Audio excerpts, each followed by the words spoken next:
All right, everyone, I know you're up for the challenge. We are going to learn tubular peyote. And not only are we gonna learn tubular peyote, we're gonna learn twisted tubular peyote.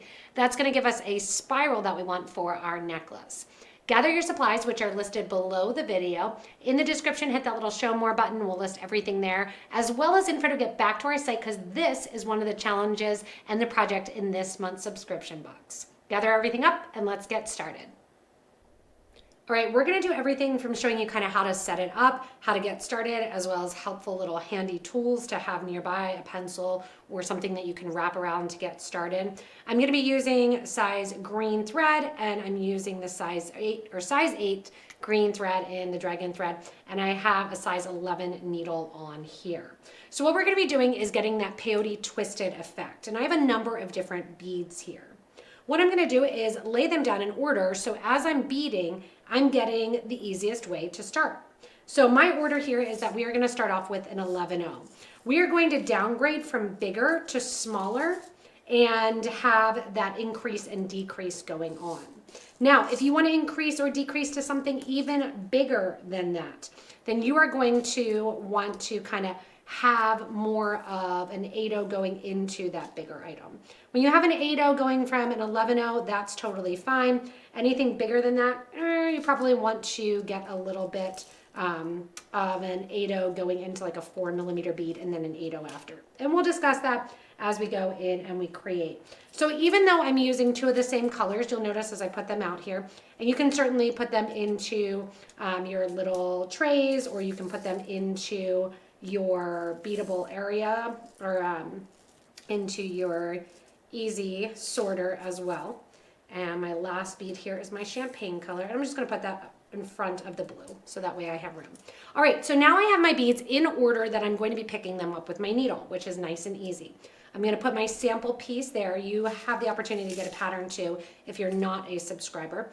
And what you're going to want to do first is pick up a bead that is not part of the pattern. So I'm using a pink 11-0 seed bead, and I am just going to go through this bead once and go through this bead twice. Now you're going to say you only have a little bit of thread. I do, because I'm showing you, but you're going to use plenty of thread for this. Anything where you're in the tubular or the twisted or that cylindrical pattern here, you're going to use a lot of thread. To begin this pattern, we are going to pick up 2 of every bead. So you're going to pick up 2 of your gold, 2 of your turquoise, 2 of your green, 2 of your silver, 2 of your drops. And I like the teardrop effect that it has kind of that bubble on it. Then you're going to pick up 2 more of your 11s and 2 of your 8s. All right, you've got all your beads on here.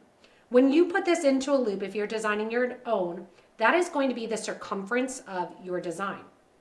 I'm going to sew back through the first 1, 2, 3, and 4 beads, and I'm going to come out after that blue bead. And there we have our first little section here and our order of our seed beads. There's something really special about jewelry you made yourself. Every month, 3 brand new kits arrive at your door, with everything inside to create pieces this beautiful. Plus, subscribe quarterly and receive a complete set of jewelry-making tools as our welcome gift to you. A hobby that keeps your mind active, fills your time with joy, and builds a collection you'll be proud to wear. The PotomacBeads Kit Edition. Subscribe today. Next thing we're going to do, we're going to find something to put this around, whether or not it's a pencil, a beading awl, a knitting needle. It's nice to have something to put this around that the circumference fits inside of. I just have a mandrel here that I'm working with. You could work with a pen also. We are going to pick up whatever color we are coming out of. So I'm coming out of the turquoise in the 11. I'm going to pick up a turquoise 11. I'm going to skip the next green 8-0 and sew through the next one in line. And I'm using this particular item because it's red, so that way you can really see. See how that 11-0 kind of wants to go down? You want to make sure stay to the top, and you're going to get kind of that brick road look. From here, I'm coming out of the green, so I know I'm going to add a green.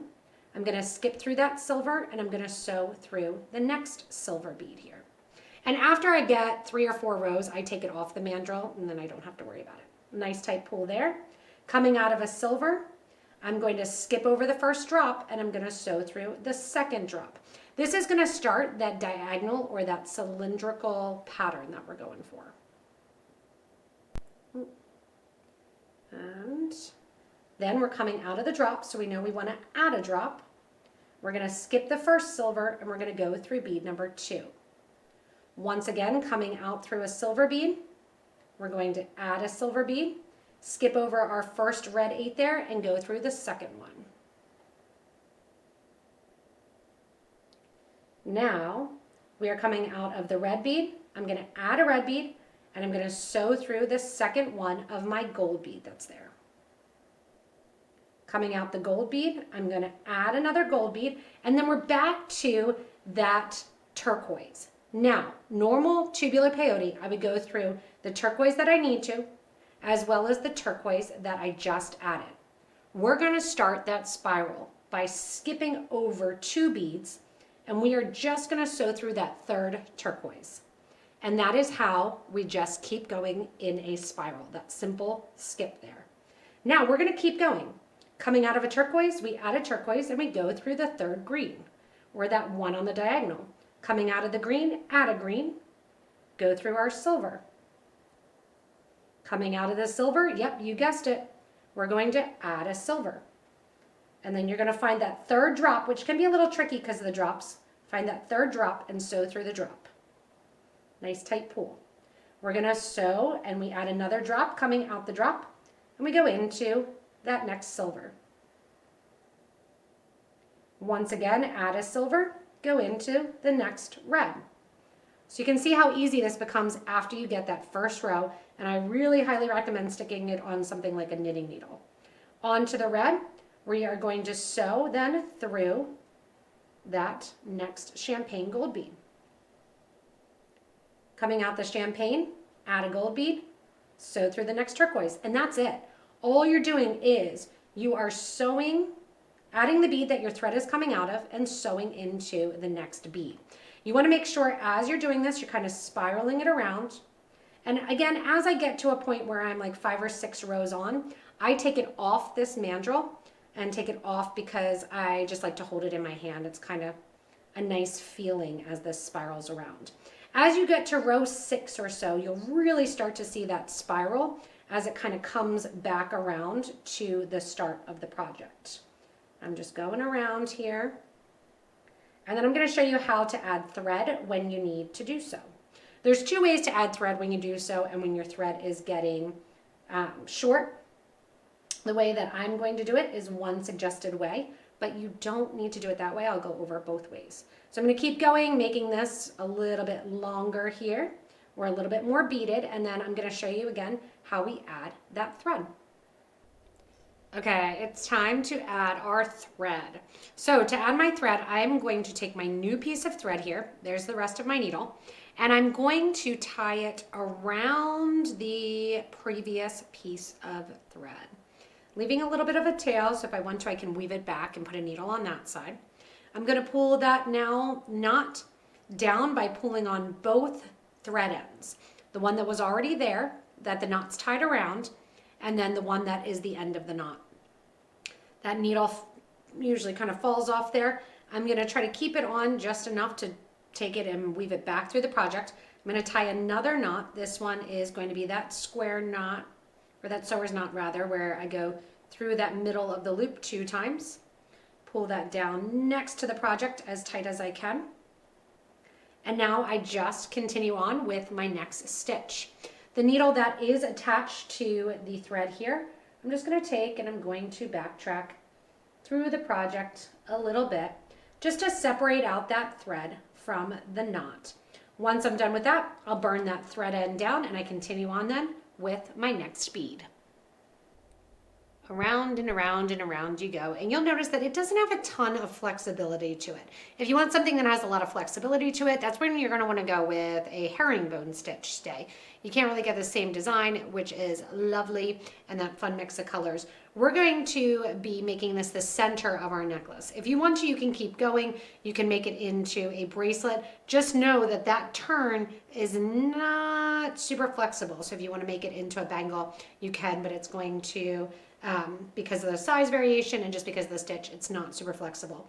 As I'm holding it, I'm just basically twirling in my hand and continuing to add on more and more rows. Okay, so once you are done with your tube, how are you finishing it? There's a couple different ways to do so. One is to start to downgrade if you want to close up that tube. You can take a larger bead and put that right at the end of the tube, knot it around the leather. You can take this tube then and slide it right onto the cord, kind of up to you what you want to do and how you want to use it. For me, I'm going to keep it open because I do want to use it as a tube. So I'm going to take this bead here and I'm going to add one last silver, or I'm coming out of the drop. Let's add a drop, and then I'm going to add a silver bead. If I wanted to downgrade, I would switch from adding my 8 to another 11 and just switch from the bigger beads to all the 11s, and that's going to start closing it up right away. What I'm going to do, keeping it kind of open here, is I'm going to sew down into the design. So I'm sewing down on a diagonal into the design, and then I'm going to switch lines, sew down on the diagonal in the opposite direction, and then I'm going to switch lines, sewing down once again the diagonal in the opposite direction, and that weaving back and forth is what is going to cause it to basically act as a lock, and that thread gets kind of locked in there, and I don't even have to worry about tying any knots because I'm changing the direction of the thread in that peyote stitch several times. If you want to, you can certainly tie it into a knot. I'm going to end my thread right near the bigger bead, cut it down, and then I'll burn the end of the thread off. And that is it. Same thing on this side here. I'm going to go back and I'm going to weave it into the interior of that rope design. Once you're done with your section, you can decide kind of what to do. And you can obviously make this longer, put beading wire through it, make it into a bracelet if you want to. I'm going in and adding it onto the leather cord. On the sides of the leather cord, just put a beaded silver bead there and tied a knot. Do the same thing on the opposite side. And I'm going to show you how to create this slip knot. A slip knot allows you to have no real visible clasp, and it just comes down and you can wear it at adjustable lengths like that it slips right along the project. So to do the slip knot, I'm going to show you what you're going to do is once you have your cord, and I cut right about 34 inches for mine. If you need it to be longer, you can do so. You can always cut off more than not enough. I'm going to take the cord to the minimum amount that I want it to hang. So for me, 16 inches right there. And I double it over along the back here. Once I'm at the end of that 16 inches, I'm going to give myself about 3 inches. So it's doubled over here. Pretend this side is not done or done already. It's up to you. You're going to take your cord and you are going to take that shorter end and make 2 loops going backwards, once and twice. After you have those 2 loops backwards, you tuck in that tail through those 2 loops, grab towards the bottom, and that creates a little knot there. That then allows you to slide that along the other side since it's only knotted around and not knotted too. That creates that slip knot that you can go up and down on the design, and then you can change it, to exactly the length that you want it to be. Once you're at the top here, you just kind of pull back, and that can make that necklace into any length that you want that you can wear. Thanks so much for learning how to do this twisted tubular peyote pattern. Remember, if you do want to check this out, get this design and learn how to do it, go ahead and look below the video in the description that talks about the video and the published date and all of that. Hit that little show more button. That'll get you links back to our website where you can check out the subscription kits as well as the individual materials. Remember, if you haven't yet, hit that little subscribe button so you don't miss anything from us here at PotomacBeads. Thanks so much for watching, and stay tuned for more inspirational designs.